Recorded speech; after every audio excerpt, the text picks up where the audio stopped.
সংসদ ভেঙে দেওয়ার কতদিনের মধ্যে নির্বাচন দেওয়ার সাংবিধানিক বাধ্যবাধকতা আছে? উত্তর 90 দিন। কোটা সংস্কার আন্দোলনে ছাত্রদের কয় দফা দাবি ছিল? উত্তর 9 দফা।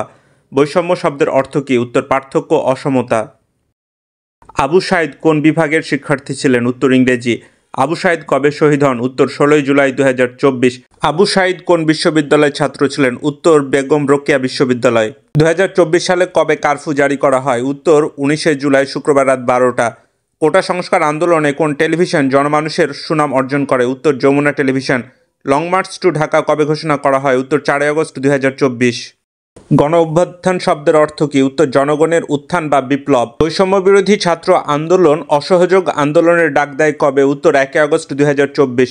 অন্তর্বর্তীকালীন সরকারের প্রধান উপদেষ্টা কে? উত্তর ডক্টর মোহাম্মদ ইউনূস।